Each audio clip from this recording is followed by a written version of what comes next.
প্রিয় দর্শক, স্বাগত জানাচ্ছি বিটিভি নিউজের সাপ্তাহিক আয়োজন বিনিয়োগ ও উদ্যোগের সুদিন অনুষ্ঠানে। এই অনুষ্ঠানে মূলত আমরা অর্থনীতিবিদ এবং ব্যবসায়িক নেতৃবৃন্দ এবং সরকারের উচ্চপদস্থ কর্মকর্তাদের সাথে কথা বলে থাকি বিভিন্ন বিষয় নিয়ে, বিনিয়োগ এবং ব্যবসা বাণিজ্য নিয়ে কথা বলে থাকি। আজকে আমাদের সাথে যুক্ত হয়েছেন এবং একজন ব্যক্তি যিনি বহুমাত্রিক ব্যবসায়িক নেতৃত্ব দিচ্ছেন এবং যার হলো যে আন্তর্জাতিক পর্যায়ে উনি খুব সমাদৃত। এই মনে ব্যক্তিকে আমরা পেয়েছি, তিনি হলেন আমাদের সেবর ইন্টারন্যাশনালের ম্যানেজিং ডিরেক্টর জনাব ফয়জুল আলম ভাই। আপনাকে আমাদের সাথে যুক্ত হওয়ার জন্য অনেক অনেক ধন্যবাদ এবং স্বাগত জানাচ্ছি বিটিভির আয়োজনে। আপনাকে ধন্যবাদ। কেমন আছেন আপনি? ভালো আছি। আমরা আপনার কাছ থেকে অনেক বিষয় জানবো আন্তর্জাতিক পর্যায়ে এবং আমাদের যে ডোমেস্টিক ইনভেস্টরদের কীভাবে আপনারা অনবোর্ড করেন। তার আগে আমরা একটি প্রতিবেদন দেখে নেব।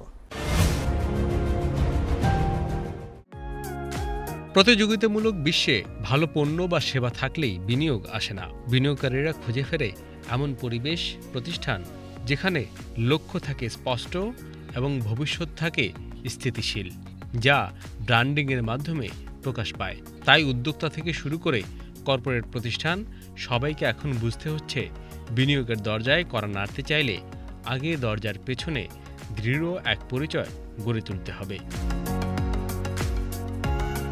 ব্র্যান্ডিং মানে আকর্ষণীয় লোগো, ওয়েবসাইট বা রঙের সামঞ্জস্যতা নয়। ব্র্যান্ডিং হচ্ছে ব্যবসার পরিচয়, মূল্যবোধ, ভবিষ্যৎ রোডম্যাপ এবং পারসেপশন। যখন একটি স্টার্টআপ নতুন বাজারে প্রবেশ করে তখন তার অতীত দেখানোর মতো কিছু থাকে না। তখন বিনিয়োগকারীরা খোঁজে ভবিষ্যতের গল্প। একটি শক্তিশালী ব্র্যান্ডিং সেখানে সম্ভাবনার বার্তা দেয়। ভিশন, মিশন ও ফাউন্ডিং স্টোরি সবকিছু সেখানে ভূমিকা রাখে। বিশ্ব অর্থনীতির প্রতিযোগিতামূলক বাজারে উন্নয়নশীল দেশগুলো যখন বৈদেশিক বিনিয়োগের জন্য মরিয়া, তখন শুধু অর্থনৈতিক নীতিমালা বা কর ছাড় দিয়েই বিনিয়োগকারীদের টানা সম্ভব নয়। দরকার হয় এমন একটি পরিচয় যা বিশ্বাস গড়ে তোলে, ভবিষ্যৎকে স্পষ্ট তুলে ধরে এবং আন্তর্জাতিক মানদণ্ডে দেশ বা প্রতিষ্ঠানের ভাবমূর্তিকে গ্রহণযোগ্য করে তোলে। এই পরিচয়ই হল ব্র্যান্ড। সঠিক ব্র্যান্ডিং একটি দেশ বা প্রতিষ্ঠানের জন্য হয়ে উঠতে পারে বিনিয়োগ আকর্ষণের অন্যতম প্রধান হাতিয়ার। বিনিয়োগকারীরা মূলত ঝুঁকি পর্যালোচনা করেই সিদ্ধান্ত নেন। তাই তারা সেই সব দেশ বা প্রতিষ্ঠানে বিনিয়োগ করতে আগ্রহী যাদের আছে স্থিতিশীলতা, স্বচ্ছতা ও দীর্ঘমেয়াদী পরিকল্পনা, যা একটি শক্তিশালী ব্র্যান্ডের মাধ্যমে উপস্থাপন করা যায়। ব্র্যান্ডিংয়ের মাধ্যমে প্রতিষ্ঠান বা রাষ্ট্রের অভ্যন্তরীণ সামর্থ্য, নেতৃত্ব, নীতি নির্ধারণী স্বচ্ছতা, রাজনৈতিক পরিবেশ ও বাজার সম্ভাবনার একটি ইতিবাচক বার্তা আন্তর্জাতিক বিনিয়োগকারীদের কাছে পৌঁছে দেয়া যায়। বিদেশি বিনিয়োগ আকর্ষণে জাতীয় ব্র্যান্ডিংয়ের গুরুত্ব অপরিসীম। যেমন মেড ইন বাংলাদেশ ট্যাগ শুধু পোশাক শিল্পে নয়, বর্তমানে চামড়া, ওষুধ, তথ্য প্রযুক্তি ও ইলেকট্রনিক্স খাতে নতুন মাত্রা যোগ করেছে। এটি বাংলাদেশের সম্ভাবনাকে তুলে ধরছে বৈশ্বিক মঞ্চে। আজকের বিশ্বে শুধু পণ্য বা সেবা নয়, বিশ্বাস এবং পরিচয়ই মূল পুঁজি। ব্র্যান্ডিং সেই পরিচয় নির্মাণের এক সুসংহত উপায়, যা বিদেশি বিনিয়োগের প্রবাহকে চালিত করতে পারে।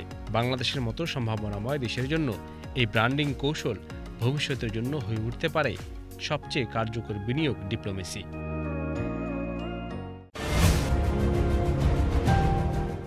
ফয়জুল ভাই, আপনি সেবরের ম্যানেজিং ডিরেক্টর, পাশাপাশি আপনি অনেকগুলো অ্যাসোসিয়েশনের সাথে সম্পৃক্ত রয়েছেন এবং এই যে বহুমাত্রিক সম্পৃক্ততা, এইটা আপনাকে এত ব্যস্ততার মধ্যে জীবন যাপন করা এবং এতগুলো কাজের সাথে সম্পৃক্ত হওয়া এবং এই যে একটা সেক্টর যেটা সাধারণত সরাসরি বিনিয়োগ উদ্যোক্তা বলবো না, আপনি এমন একটা জটিল সেক্টরকে কিভাবে আপনার এই ভালো লাগা আপনি কিভাবে বুঝলেন যে এটা এক্সিবিশন এবং এই ধরনের ব্যবসায়ীদেরকে নিয়ে কাজ করা, সরাসরি বিনিয়োগ করলেন না বাট ব্যবসায়ীদেরকে নিয়ে থাকতে হয় সারাক্ষণ, এটা আপনাকে কিভাবে ইন্সপায়ার করলো যে আপনি এই সেক্টরে কিভাবে আসলেন? যদি আপনার শুরুতে কিভাবে আপনাকে ইন্সপায়ারেশনটা পেলেন, এটা যদি একটু আমাদের সাথে শেয়ার করেন, দর্শকরা উপকৃত হবে আশা করছি। ধন্যবাদ। আসলে আমি তো বিজনেস স্টুডেন্ট, পড়ালেখা বিজনেসে, তার সাথে আমার একটু গ্রাফিক্স ডিজাইন, ক্রিয়েটিভ ইন্ডাস্ট্রিতে কাজ করার সুযোগ হয়েছে স্টুডেন্ট লাইফ থেকেই। তারপরে আমার পড়ালেখা শেষ করার পরে আমি থ্রু আউট মাই ক্যারিয়ার আমি বিভিন্ন জায়গায় সার্ভিসেই ছিলাম, বেশ কয়েকটা মাল্টিন্যাশনাল কোম্পানিতে ছিলাম আমি, তারপরে বেশ বড় একটা লোকাল কোম্পানি বা ন্যাশনাল কোম্পানিতেও আমি হেড অফ মার্কেটিং হিসেবে কাজ করেছি। So through out my career আমি আসলে মার্কেটিং ব্র্যান্ডিংয়ের মধ্যেই ছিলাম সবসময়। সো ওইখান থেকে 2007-এ আমার আসলে চিন্তা হয় যে আমি নিজে কিছু করি, বিজনেসে আসি। সো তখন থেকে আমি আসলে ব্যবসায় আমার আশা, আমি একটা বিজ্ঞাপন সংস্থার মাধ্যমে ব্যবসায় চলে আসি। 2016-এ আমরা আসলে ট্রেড এক্সিবিশন শুরু করি সেভার ইন্টারন্যাশনাল লিমিটেডের জন্য। সো 2007 থেকে 16 পর্যন্ত I was in advertisement and branding এবং এই বিষয়ে ছিলাম। তারপরে আমরা এক্সিবিশনে আসি, মাইস ইভেন্টে আসি। সো মাইস আসলে আমি একটু দর্শকদের জন্য বলতে চাই যে এটা আমরা অনেকেই জানেন, তারপরে আবার একটু বললে হয়তো উপকৃত হবেন। সেটা হচ্ছে MICE stands for meeting, incentive, conferences and exhibitions. So it's all about business events. তো আমরা বিজনেস ইভেন্টস ডিজাইন করা শুরু করি এবং এইখানে আসলে কীভাবে এটাকে এখানে সাকসেসফুল বা যতটুকু পর্যন্ত আসছি, সেভার এসছে, আমরা আসলে এনজয় করি আমাদের এই মাইস ইভেন্টগুলোকে অর্গানাইজ করা। মাইসের একটা বড় রোল আছে দেশের ট্রেড, ইনভেস্টমেন্ট সব কিছুতে। মাইস ট্যুরিজমও একটা বিষয় আছে, সেটা কি আসলে দর্শকরা হয়তো বুঝবেন কিনা, আপনি একটু মাইস ট্যুরিজম নিয়ে যদি একটু বলেন। জি, আসলে প্রথমে মাইস ইভেন্টটা নিয়ে যদি আমি একটু বলি, যে মাইস ইভেন্টস আসলে ওই যেটা বললাম, মিটিং অর্গানাইজ করা, ইনসেন্টিভগুলো অর্গানাইজ করা, কনফারেন্স করা, এক্সিবিশন অর্গানাইজ করা। সো এক্সিবিশন একটা বড় পার্ট। সো আমরা স্টার্টেড উইথ এক্সিবিশনস। সো আমাদের বেশ অনেকগুলো পোর্টফোলিও আমরা হ্যান্ডেল করি। আমাদের বেশ অনেকগুলো ইন্ডাস্ট্রিয়াল B2B এক্সিবিশন রয়েছে, তার মধ্যে building material, power generation, distribution, renewable energy, water management, HVACR and cold chain. Then we have electronic vehicle and mobility, maritime. আমরা বাংলাদেশে একমাত্র মেরিটাইম এক্সিবিশনটা করে থাকি, যেটা হচ্ছে ship building, ship recycling, oil and gas, offshore, এই টপিকসগুলো নিয়ে। Then we have health and fitness, একটা ওয়েলনেস শো আছে আমাদের। We have a medical exhibition. We are just entering into a textile show, a different kind of textile show now. So আমরা এই ধরনের অনেকগুলা পোর্টফোলিও হ্যান্ডেল করি। So এখানে যেটা হয় যে আমাদের এক্সিবিশনগুলো আমরা আসলে অর্গানাইজ করি in association with lot of like trade bodies, lot of government institutes. তারা আমাদের এখানে নলেজ পার্টনার হিসেবে থাকেন। সো আমাদের এক্সিবিশনগুলোর সাথে অনেকগুলো কনফারেন্স লোকেটেড থাকে। আর এই এক্সিবিশনগুলোতে বাংলাদেশের পার্টিসিপেন্টসরা, যারা বাংলাদেশের উদ্যোক্তারা রয়েছেন, ম্যানুফ্যাকচারার রয়েছেন, ইভেন যারা ট্রেডিংয়ের সাথেও রয়েছেন, তারা জয়েন করেন। Beside that we have lot of a big chunk of international exhibitors from different countries, like 15-16টা দেশ থেকে আমাদের এক্সিবিটাররা জয়েন করে। তার মধ্যে খুব বড় স্কেলে আমরা যদি বলি, China, India, Malaysia, Singapore, south east Asia mostly, ইউরোপের কিছু রিজন, মিডল ইস্টের কিছু রিজন। সো তারা জয়েন করে। So it's like single domicile, যেখানে আপনি এতগুলা প্রোডাক্ট, টেকনোলজিকে একসাথে পাবেন। সো আমাদের যারা উদ্যোক্তারা রয়েছে, আমাদের বিজনেসম্যানদের জন্য it's a good opportunity to get all the products in a single umbrella. So এইটাই আমাদের আসলে, আমরা এনজয় করি এই বিষয়টাকে। সো এটা ট্রেড ফ্যাসিলিটেশনে খুব বড় রোল প্লে করে। শুধু বাংলাদেশ না, আপনি জানেন জার্মানিতে অনেক বড় বড় এক্সিবিশন হয়ে থাকে, চায়নাতে অনেক বড় বড়, ইন্ডিয়াতে অনেক বড় বড় এক্সিবিশন হয়ে থাকে। এবং এক্সিবিশনগুলো এত বড় যে ওই দেশটাকে অনেকে এই এক্সিবিশনটার মাধ্যমেই চেনে। সো কান্ট্রি ব্র্যান্ডিংয়ে ওই এক্সিবিশনগুলো একটা রোল প্লে করে। So this is what we enjoy আর কি। আর এবং আমরা ট্রাই করছি যে আপনি শুরু এক্সিবিশনে মানে নিজে ব্যবসা শুরু করার আগে আপনি কিছু কোম্পানিতে আমাদের খুবই এনার্জি পেকে আপনি ব্র্যান্ডিং অ্যাম্বাসেডর হিসেবে কাজ করেছেন, দ্য ওয়েস্টিনে ব্র্যান্ডিং অ্যাম্বাসেডর হিসেবে কাজ করেছেন। এই যে ব্র্যান্ডিং, আমরা আসলে আমাদের পণ্য হোক, আমাদের যে কোনো বিষয়, বাংলাদেশ কিন্তু ব্র্যান্ডিংয়ে খুবই পিছিয়ে। তা আপনি কি মনে করেন যে আসলে এটার কারণটা কি? মানে ব্র্যান্ডিংয়ে আমরা কেন পিছিয়ে, আন্তর্জাতিক পর্যায়ে আমরা কেন ব্র্যান্ডিংকে ওই মাত্রা নিয়ে যেতে পারি নাই? এটার আসলে কোন জায়গায় আমার বাধা? সেটা খুব সুন্দর একটা প্রশ্ন করেছেন। আমি আজকে সকালবেলা আসলে কলম্বো থেকে ব্যাক করলাম। সো শ্রীলঙ্কার পপুলেশন তো it's just a little bit more than 2 crore, country wise অনেক কম। বাট তাদের they have their own brands. If you see like, তাদের কিন্তু দিলমার মতো একটা চায়ের ব্র্যান্ড আছে, যেটা ওয়ার্ল্ডের প্লাস মাইনাস 150 দেশে খুবই popular, premium tea. They have their coconuts, যেটা কোয়াইট লার্জার স্কেলে তারা ব্র্যান্ডিং করছে। They have their gems jewelleries, সেটাও কিন্তু খুবই লার্জ স্কেলে আসলে ব্র্যান্ডিং করা হচ্ছে। সো তারা কিন্তু ব্র্যান্ডিং করতে পেরেছে তাদের প্রোডাক্ট। আমাদের দেশের প্রোডাক্টস ব্র্যান্ডিংয়ে আমরা আসলে we have lot of room of improvement, I must সে। পিছিয়ে আছি বলবো না, কারণ উই শুড বি এনকারেজ যে আমরা যতটুকু পর্যন্ত এসেছি সেটা তো আমাদের এনকারেজড হওয়া উচিত অলওয়েজ। সো আমাদের we have room of improvement, এবং এখানে সবচেয়ে বড় বিষয়টা হচ্ছে আন্ডারস্ট্যান্ডিং অফ আ ব্র্যান্ড।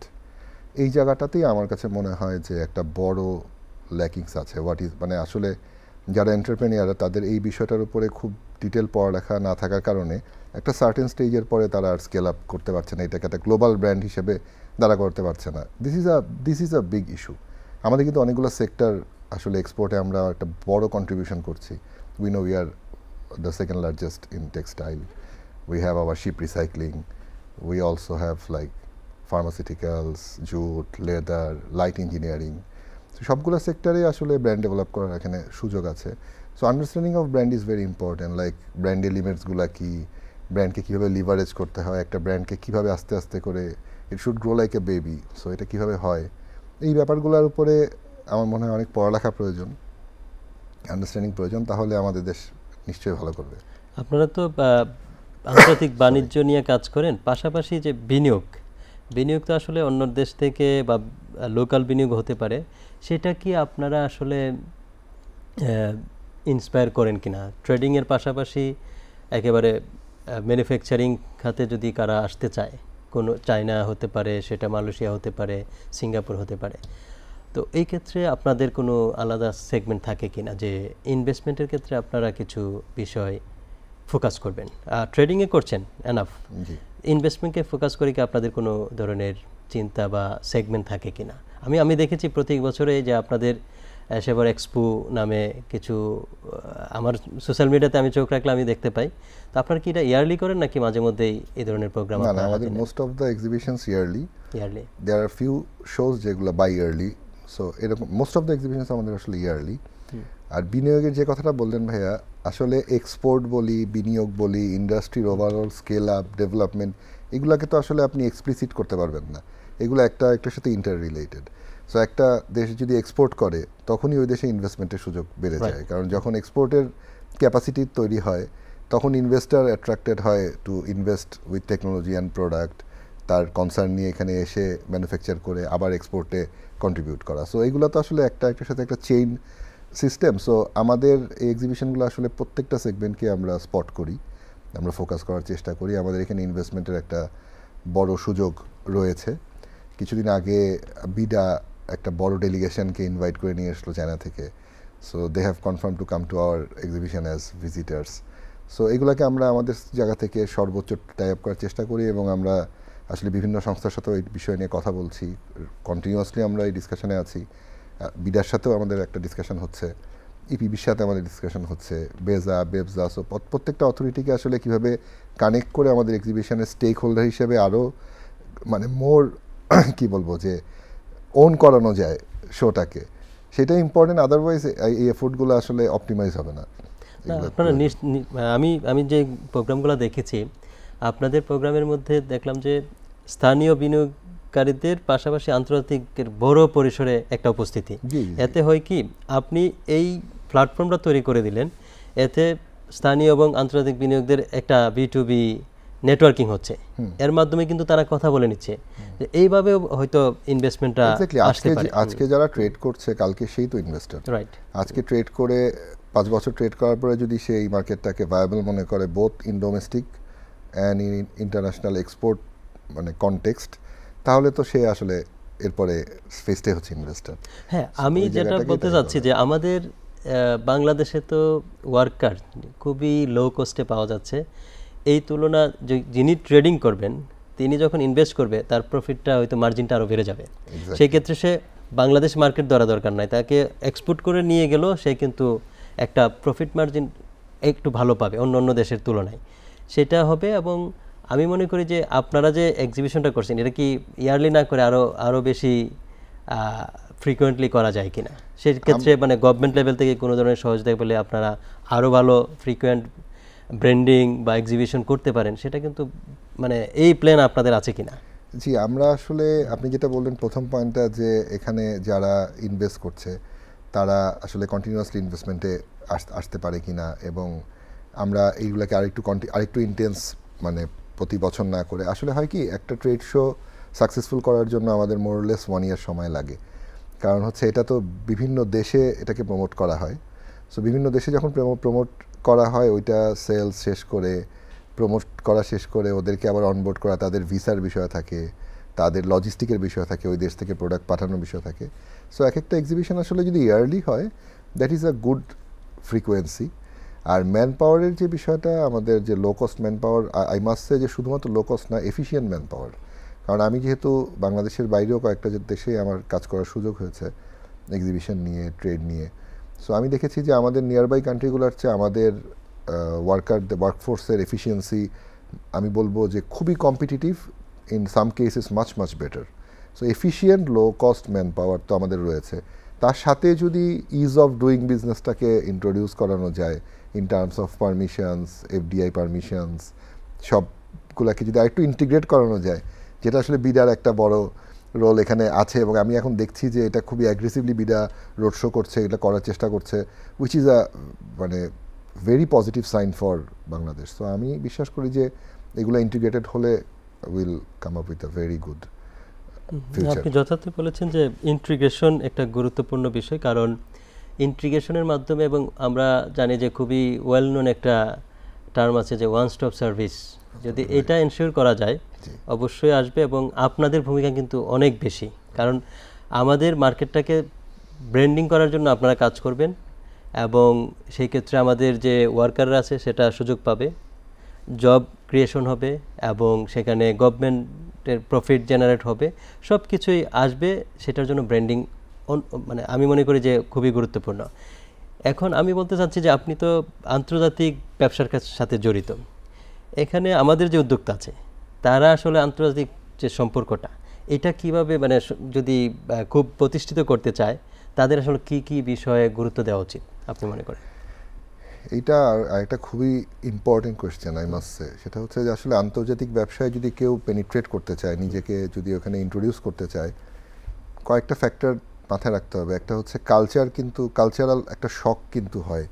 একটা দেশ যখন আরেকটা দেশে যে কাজ করে, একটা কালচার, প্রথমে একটা কালচারাল শক। কারণ আমরা যখন চায়নাতে যে কাজ করবো বা চাইনিজরা বাংলাদেশে এসে কাজ করবে, আমরা খুবই ন্যাচারাল যে একটা কালচারাল শক পাই ফার্স্টে। তো কালচারটাকে আগে বুঝতে হবে যে ওদের কাস্টমগুলো কী, ওদের কালচারটা কী, চাইনিজ কাস্টম, চাইনিজ কালচার, এটা বোঝা খুব ইম্পর্ট্যান্ট। আমি জাস্ট এক্সাম্পল বলছি, চায়না, সব দেশেরই কিন্তু ইন্ডিভিজুয়াল কালচার আছে, কাস্টমস আছে, তাদের কিছু ভ্যালিউস আছে। সো এই বিষয়গুলোকে ইনডেপথ স্টাডি করা দরকার once you are thinking of going abroad, and I mean going beyond domestic peripheral. তো তাহলে ওই ব্যাপারটা স্টাডি না করে যখনই কেউ ঢোকে, তখনই there is a big chance of like failure.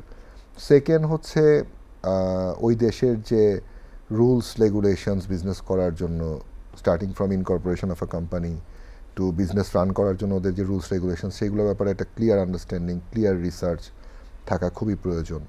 এবং অ্যাবাভ অল নিজেকে আসলে ইন্টারন্যাশনালি রেডি করা খুব প্রয়োজন।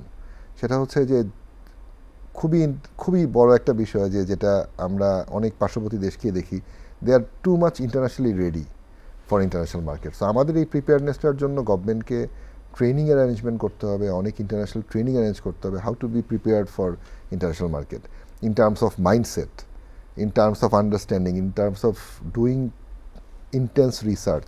আর আজকে তো আমরা জানি এখন আমরা এআই এর যুগে আছি। তো এই যুগে যদি আসলে কেউ রিসার্চ করতেন, আমার যদি এখন ইচ্ছা মনে হয় যে আমি নেদারল্যান্ডসের কালচারটা জানবো, it's a matter of like 2 minutes, I can just write it to AI, এবং সাথে সাথে আমি পেয়ে যাবো যে নেদারল্যান্ড আসলে কী করে, নেদারল্যান্ডস কী খেতে পছন্দ করে, কীভাবে গেস্টকে ট্রিট করে, এই বিষয়গুলো খুবই ইজি টু আন্ডারস্ট্যান্ড। সো এই সময় এসেও যদি আমরা আসলে এইটা স্টাডি করতে না পারি, তো এই ব্যাপারগুলোতে আসলে আমাদের উদ্যোক্তারা, আমাদের ইয়াং এন্টারপ্রেনাররা খুবই ডাইনামিক, আমি মনে করি খুবই ডাইনামিক। তাদেরকে একটু জাস্ট গাইডলাইন দেওয়া দরকার, তাদের মাইন্ডসেটটা একটু চেঞ্জ করা দরকার, যেখানে আমাদের সরকারের একটা বড় রোল রয়েছে এবং সরকার তো চেষ্টা করে যাচ্ছে, প্রাইভেট সেক্টরের রোল রয়েছে। সো এইটা করতে পারলে আমাদের এন্টারপ্রেনাররা, আই শুড সে, যে তারা সারা পৃথিবী জয় করতে পারবে।